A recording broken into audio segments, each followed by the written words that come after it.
সত্যি কথা বলতে ২১শে বইমেলাকে ঘিরে আমার জীবনের অন্যতম একটি পার্ট ওতপ্রোতভাবে জড়িত।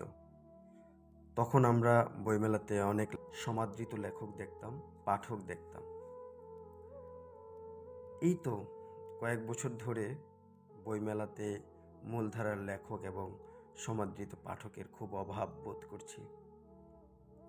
কেমন জানি অশ্লীলতা এই বইমেলাকে ঘিরে ধরছে। বইমেলা মানেই আমরা লেখক, কবি, সাহিত্যিক এবং পাঠকের একটা মিলন মেলা হিসেবে দেখতাম।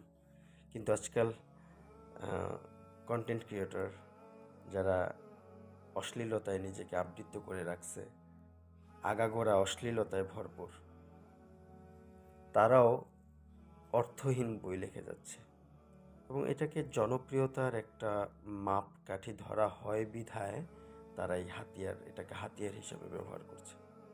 এখন আর আগের সেই জৌলুস নেই ২১শে বইমেলার। এখন আর যেতে ইচ্ছে করে না, এখন যাই না আমরা। কেউ কেউ হয়তো অভ্যাসের টানে যান, কিন্তু আগের সে প্রাণবন্ত বইমেলা এখন আর নেই। আমি মনে করি বইমেলার আগের সেই পরিচ্ছন্নতা, আগের সেই জৌলুস আবার ফিরে আসবে ইনশাআল্লাহ।